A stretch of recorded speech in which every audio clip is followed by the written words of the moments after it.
The scream that tore through Maple Creek Estates that Tuesday morning wasn't human. It was Karen Wilkinson's reaction to finding Robert Chen's kayak stored beside his garage. Absolutely unacceptable. She shrieked, snapping photos with her phone while her perfectly highlighted bob remained unmoved despite the August heat. Robert, who'd been watering his hydrangeas, froze mid-spray. Karen marched up his driveway, HOA rulebook clutched in her manicure hand like a weapon. Section 12, paragraph 3. No recreational equipment shall be visible from the street. That includes kayaks, Mr. Chen. Robert sighed. Karen had been president of the Maple Creek HOA for 3 torturous years. During her reign, property values had risen 15% and neighborly goodwill had plummeted 90%. Good morning to you too, Karen. I just got back from the creek last night. I'm cleaning it before storing it away. She smiled thinly. You have until 5 p.m. or it's a $150 fine. Rules are rules. The same rules that let you paint your house that specific shade of beige that's supposedly not on the approved color chart.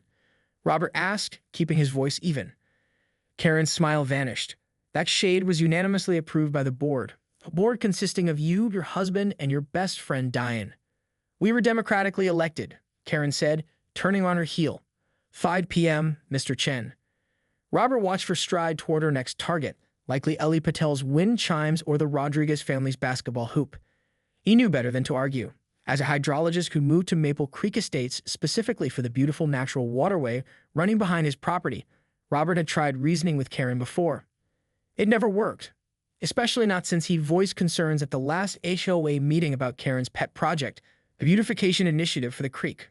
What Karen called beautification, Robert recognized as ecological damage. Her plans for concrete embankments and decorative bridges would destroy the natural habitat and worsen flooding issues. His phone buzzed with a text from his neighbor, Michael Washington. Hurricane Karen strike again, it read. Robert texted back, kayak violation. You're probably next with those unapproved flower beds. Meeting tonight at my place. 8 p.m. Ring reinforcements. Michael had been trying to organize a coalition of homeowners to challenge Karen's leadership for months, but most neighbors were either too intimidated or too apathetic to join. The last meeting had drawn only 5 people. Robert put away his kayak, then headed to work. Throughout the day, his mind kept returning to the creek. He moved here 3 years ago, just before Karen's election. Back then, the creek had been a neighborhood treasure. Children splashing in summer, families picnicking along its banks, even occasional wildlife sightings. Under Karen's stewardship, access had been gradually restricted. Safety concerns, liability issues, property value preservation. Her excuses were endless. By the time Robert arrived at Michael's that evening, the small living room was surprisingly full. 15 neighbors sat in tense silence, some Robert barely recognized despite living mere houses away. Michael looked grim. You haven't heard yet, have you? Heard what? Michael passed him a printout of an email. Official HOA letterhead. Effective immediately, the creek restoration project would begin next Monday. The board had secured funding. Environmental impact assessments had been considered. Construction would take approximately 3 months. Robert felt his blood run cold. He'd been too late. Karen Wilkinson woke at precisely 5:30 a.m., just as she had for the past 20 years. Her morning routine was military in its precision. 15 minutes for her skincare regimen, 20 minutes on her Peloton, and exactly 1 cup of black coffee while reviewing her day's agenda. Today's schedule included 3 violation notices to deliver, 1 architectural request to deny, and a critical meeting with Riverscape developers about the creek project. She glanced out her kitchen window at the immaculate view of Maple Creek Estates. Her neighborhood. Her kingdom, the property she purchased for $285,000 7 years ago, was now worth nearly $500,000, largely due to her tireless efforts. If only her neighbors could understand that her strict enforcement wasn't personal, it was business. Karen's phone pinged with a text from Diane Harrison, her vice president and loyal ally. Have you seen the email? It read. What email? Karen typed back, frowning. A forwarded message appeared from an address she didn't recognize, maplecreekunited@gmail.com. The subject line read, Emergency Community Meeting, Stavar Creek. Karen's perfectly plucked eyebrows rose as she scanned the contents. Someone had organized a competing meeting for tomorrow night at the community center, the same community center she fought to have built with HOA funds. They were challenging her creek project, citing environmental concerns and lack of community input. Who sent this? She commanded. It went into every homeowner, Diane replied. I think it's that hydrologist Robert Chen. He's been trouble since he moved in. Karen drummed her manicured nails against the granite countertop. Robert Chen, the man with the kayak and the constant questions at meetings. She should have known he would be a problem when he questioned the board's authority during his very first month in the neighborhood. We'll attend, Karen decided. All three of us. We'll explain the benefits of the project again, clearly and firmly. By noon, Karen had learned that at least 40 residents planned to attend the unsanctioned meeting. Her contractor from Riverscape Developers seemed unconcerned when she mentioned it during their lunch. These neighborhood protests never amount to anything, Brad Thornton assured her, his smile revealing expensive veneers. Once construction starts, they'll forget all about it. Besides, our arrangement is ironclad. Karen nodded, though a flicker of unease passed through her. Their arrangement included a substantial consulting fee for her personal company, Wilkinson Property Management. Nothing illegal, she checked with her lawyer, but certainly not something she wanted broadcast to the neighborhood. Just make sure you have those permits ready to go, Karen said. I want this project started exactly as scheduled. That evening, Karen sat at her dining room table reviewing the creek project blueprints. Her husband, Tom, wandered in from his home office. Another late night with the HOA stuff, he asked, loosening his tie. Someone's stirring up trouble about the creek project, she said without looking up. Tom sighed. Maybe they have a point, Karen. That Chen guy is a water scientist or something. He might know what he's talking about. Karen's head snapped up. Whose side are you on? This project will increase our property values by at least 12%. That's $30,000 for us. I know. It's just what? You want to go back to the days when this place was declining? When the Martinez family had that rusted car on blocks? When the Thompsons' grass was 8 inches high? Tom held up his hands in surrender. No, of course not. You've done amazing things for this neighborhood. Karen softened slightly. I'm not the villain here, Tom. I'm the only one willing to make the hard decisions. Later, as she lay in bed scrolling through the community Facebook page, Karen noticed increased activity. People who had never before commented on HOA matters were suddenly engaged in heated discussions about the creek. Someone had even posted old photos of children playing in the water with the caption reading, "Remember when Maple Creek was for everyone?" Karen felt her jaw tighten. She worked too hard to let sentimentality derail progress. Tomorrow, she would remind everyone exactly why they had elected her in the first place. What these people failed to understand was that Karen Wilkinson didn't lose. Not ever. Not when it came to protecting what was hers. The community center buzzed with an energy rarely seen at official HOA meetings. By 7:45 p.m., every chair was filled, with latecomers lining the walls. Robert Chen stood at the front connecting his laptop to the projector, while Michael Washington distributed handouts. The crowd's murmurs hushed when the door swung open and Karen Wilkinson entered, flanked by her husband Tom and Vice President Diane. Karen surveyed the room with narrowed eyes, noting familiar faces who had never once attended her meticulously organized monthly meetings. The betrayal stunned, though she kept her expression neutral as she selected a seat in the front row, smoothing her linen pants as she sat. Thank you all for coming, Robert began once the room settled. I know we all lead busy lives, so I appreciate you making time for this important community discussion. Karen noticed his careful word choice. Discussion instead of meeting, likely to avoid any claims that he was violating HOA bylaws by holding an unauthorized official meeting. Clever, but insufficient. Before we begin, Karen interrupted, rising from her seat. I'd like to clarify that this gathering has no official standing under our bylaws. Any decisions made here are merely suggestions that the board may or may not consider. A ripple of mutters traveled through the crowd. Thank you for that clarification, Mrs. Wilkinson, Robert replied evenly. This is indeed an informational session, not a vote. Now, if I may continue. Karen reclaimed her seat, crossing her arms. Robert clicked through his presentation methodically, explaining the creek's ecological significance and the dangers of Riverscape's concrete channelization plan. His diagrams showed increased flood risks to at least 8 properties, including the Johnsons' home, whose backyard would become a potential floodplain if the natural contours were altered. The developer's proposal might look aesthetically pleasing, Robert explained, but it fundamentally misunderstands how this water functions. Karen watched the Johnsons exchange worried glances. She needed to regain control. I appreciate your academic perspective, Mr. Chen, Karen said when he paused, but Riverscape's engineers have assured us their design is sound. Furthermore, the beautification will increase all our property values substantially. At what cost? Michael Washington asked from beside Robert. Some of us move here specifically for the natural setting. My grandkids catch minnows in that creek every summer. An older woman near the back raised her hand. Karen recognized her as Eleanor Simmons, who had lived in Maple Creek Estates since its founding 30 years ago. I remember when this neighborhood was built, Eleanor said, her voice quavering slightly with age but firm with conviction. That creek has been the heart of our community for decades. Children learn to skip stones there. My late husband proposed to me on its banks before any of these houses existed. Karen fought the urge to roll her eyes. Sentimentality wouldn't maintain property values. With all due respect, Mrs. Simmons, she replied, times change. Modern homebuyers want manicured landscapes and uniform aesthetics. The creek in its current state is a liability. Is that why you've gradually restricted access? Called someone from the back. To prepare us for losing it entirely? Karen felt heat rising in her cheeks. The access restrictions were for safety and to prevent erosion, which wouldn't be issues if people could still use the natural paths that existed for years. Robert interjected, clicking to his next slide. I found photographs from just 5 years ago showing how the creek area was maintained before the current board took over. The projected image showed families picnicking beside the water, a rope swing hanging from an oak tree, and children waiting in the shallow parts. Several attendees nodded in recognition. I have one more thing to share, Robert said, pulling a folder from his briefcase. These are copies of the actual permit applications submitted to the county. Note that they list the project as flood control, not beautification.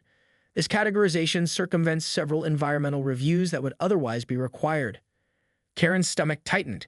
How do you obtain those documents? She'd been careful to keep the application process quiet, working through back channels with county officials she knew personally. Furthermore, Robert continued, the application fails to mention that Maple Creek is home to the eastern spotted newt, which is protected under state conservation laws. The room erupted in concerned murmurs. Karen noticed Tom shifting uncomfortably beside. Karen lay awake that night, replaying the disastrous community meeting in her mind. After Robert's revelation about the eastern spotted newt, things had spiraled beyond her control. The Johnsons had demanded immediate action to protect their property from potential flooding. Eleanor Simmons had tearfully recounted decades of creek memories, turning even Karen's most reliable supporters misty-eyed. Worst of all, a petition had circulated calling for an emergency board meeting to reconsider the creek project, gathering 63 signatures, well above the 20% threshold required by the bylaws. Her phone lit up with a text from Brad Thornton. Heard about tonight's meeting. Need to talk ASAP. Crews already mobilizing equipment. Karen switched her phone to silent and rolled onto her side.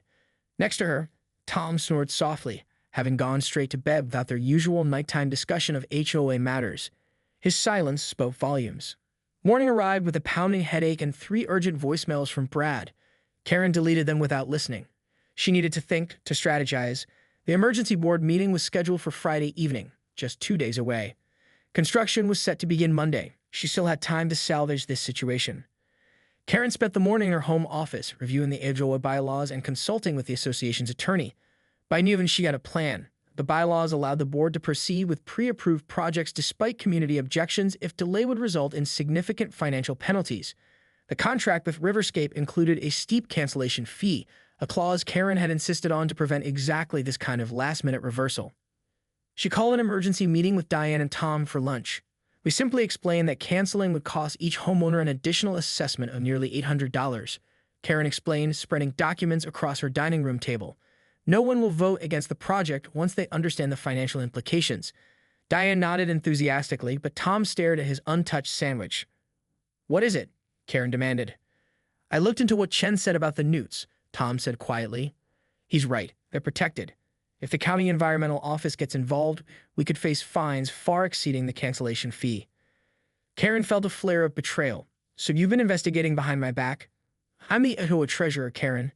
It's my job to protect us from financial liability. Tom's right, Diane interjected, surprising Karen. My cousin works for the county. She says if protected species are involved, fines start at $10,000 per day of violation. Karen's carefully constructed plan began crumbling before her eyes. Why didn't the environmental survey catch this? Tom and Diane exchanged glances. There wasn't a full environmental survey, Tom admitted.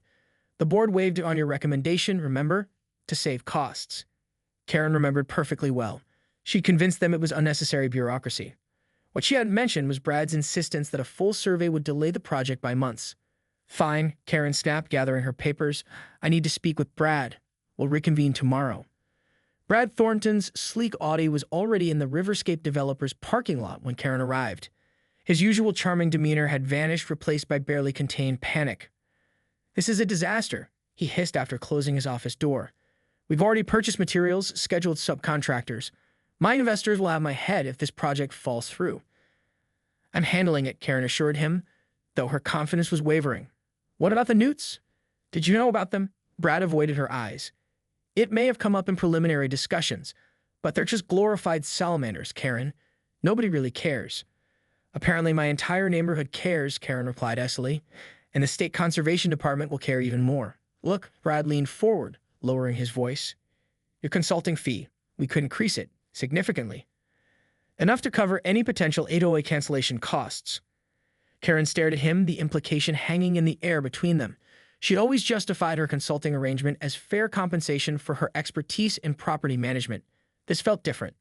I'll be in touch, she said finally, rising to leave. Karen lay awake that night, replaying the disastrous community meeting in her mind. After Robert's revelation about the eastern spotted newt, things had spiraled beyond her control. The Johnsons had demanded immediate action to protect their property from potential flooding. Eleanor Simmons had tearfully recounted decades of creep memories, turning even Karen's most reliable supporters misty-eyed. Worst of all, a petition had circulated calling for an emergency board meeting to reconsider the creek project, gathering 63 signatures, well above the 20% threshold required by the bylaws. Her phone lit up with a text from Brad Thornton. Heard about tonight's meeting. Need to talk ASAP. Crews already mobilizing equipment. Karen switched her phone to silent and rolled onto her side. Next to her, Tom snored softly, having gone straight to bed without their usual nighttime discussion of HOA matters. His silence spoke volumes. Morning arrived with a pounding headache and 3 urgent voicemails from Brad. Karen deleted them without listening. She needed to think, to strategize. The emergency board meeting was scheduled for Friday evening, just 2 days away. Construction was set to begin Monday. She still had time to salvage this situation. Karen spent the morning in her home office reviewing the HOA bylaws and consulting with the association's attorney. By noon, she had a plan.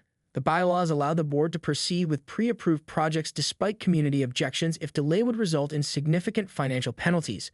The contract with Riverscape included a steep cancellation fee, a clause Karen had insisted on to prevent exactly this kind of last-minute reversal. She called an emergency meeting with Diane and Tom for lunch.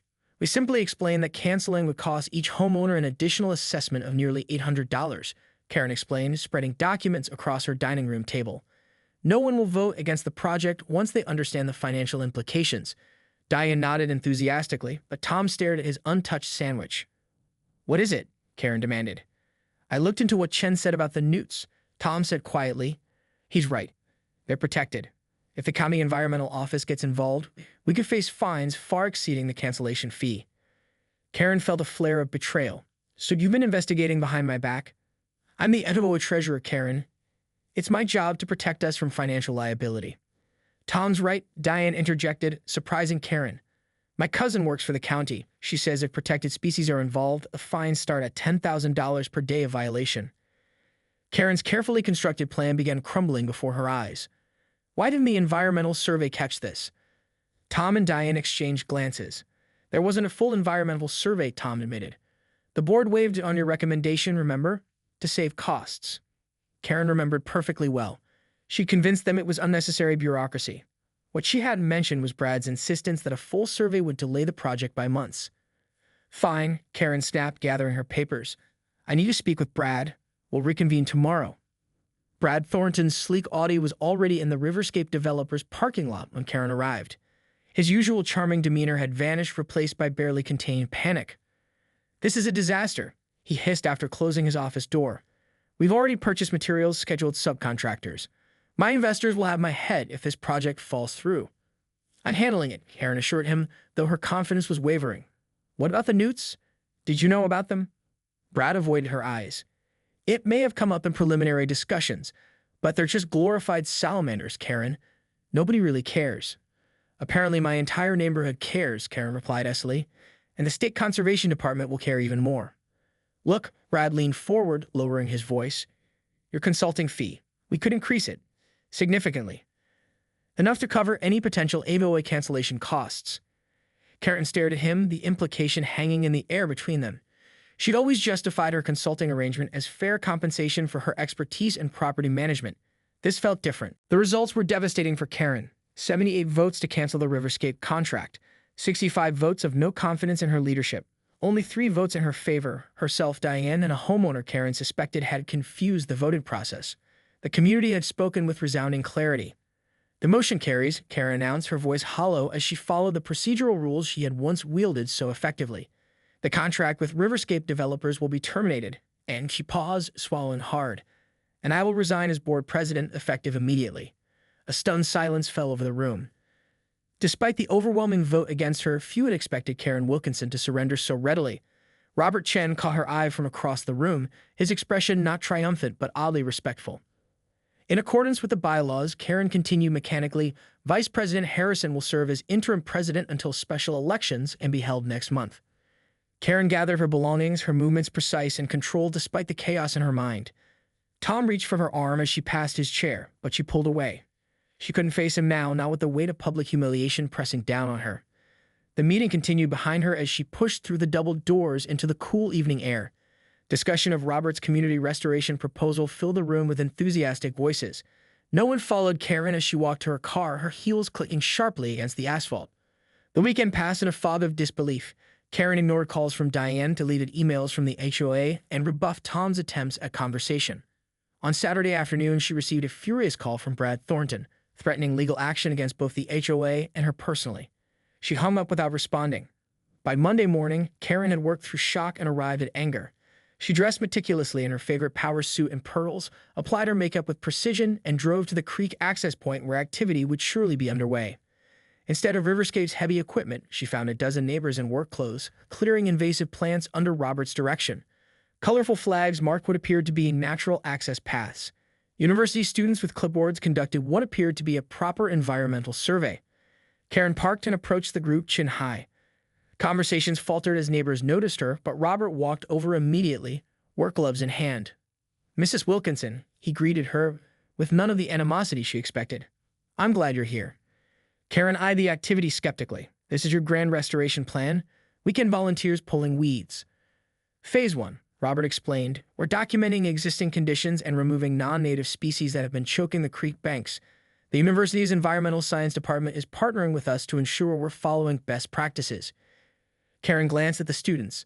And who's paying for all this? It's costing a fraction of the Riverscape contract. We've already raised enough through community donations to cover materials. The labor is volunteer. That's not sustainable, Karen scoffed. You'll run out of volunteer enthusiasm by next month. A shadow crossed Robert's face. Actually, we've structured a maintenance schedule where each street takes responsibility for 1 month of the year. People are surprisingly willing to invest time in something they value. Karen was searching for a suitably cutting response when Eleanor Simmons approached, leaning on her cane but wearing sturdy gardening gloves. Karen, we've saved a special role for you, Eleanor said, her wrinkled face alight with enthusiasm.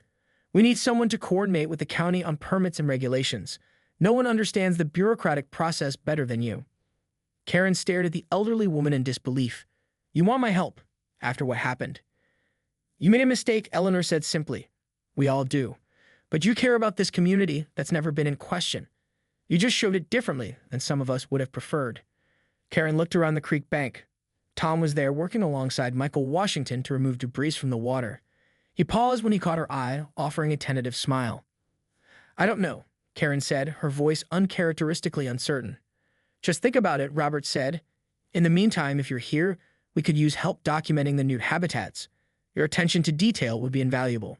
He offered her a clipboard and a pair of gloves. Karen hesitated, then took them. Something about his matter-of-fact invitation, devoid of gloating or condescension, made refusal seem. 3 weeks later, Karen sat at her kitchen table surrounded by county permit applications, environmental compliance forms, and zoning variance requests. Her laptop displayed a half-finished grant proposal for additional restoration funding. Outside her window, the creek project was taking shape in ways she would never have envisioned. Karen had surprised everyone, including herself, by accepting Eleanor's suggestion to manage the regulatory aspects of the restoration. What began as a grudging offer to help with a few forms had evolved into full involvement. She discovered that her organizational skills and attention to detail were genuinely appreciated in this context without the animosity that had accompanied her HOA enforcement. Her phone rang. Brad Thornton's name flashed on the screen. Karen hesitated, then answered. Hello, Brad. Karen. His voice was tight.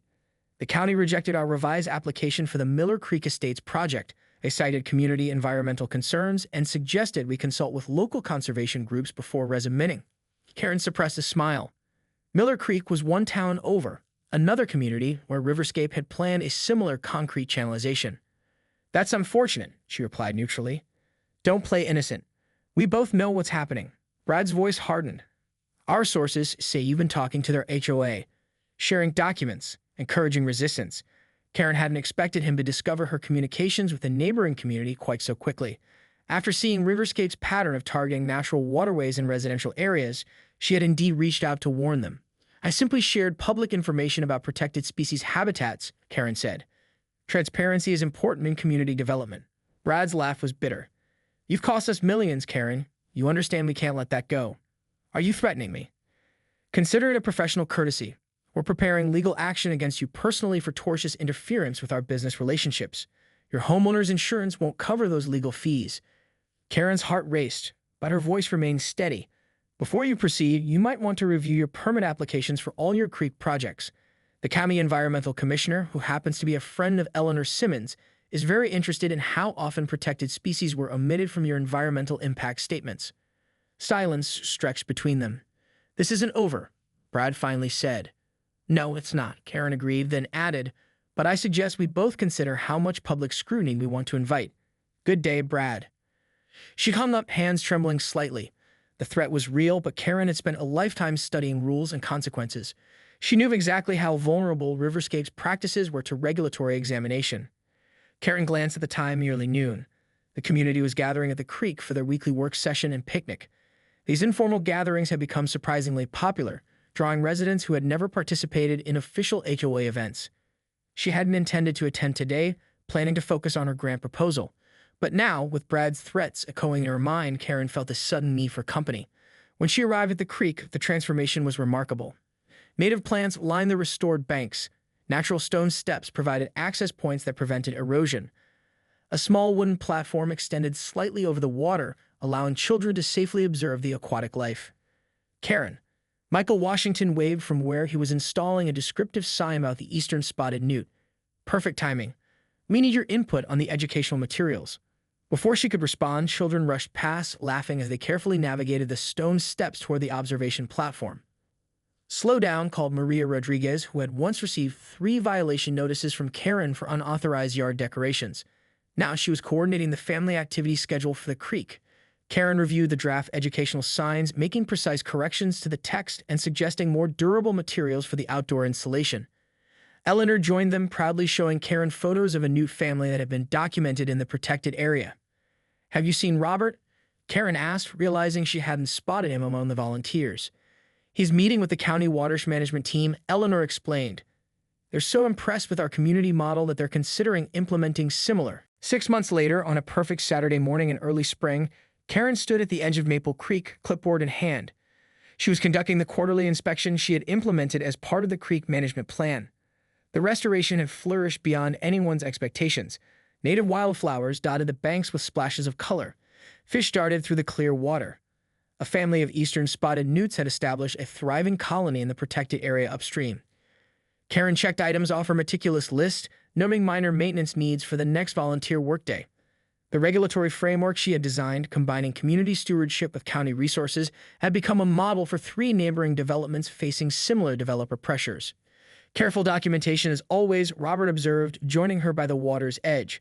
The county environmental officer called yesterday.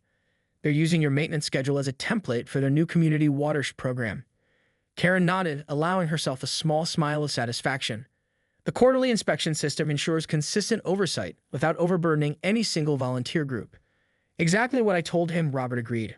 Also, the university wants to expand their research here. The biology department is amazed at how quickly the ecosystem has recovered.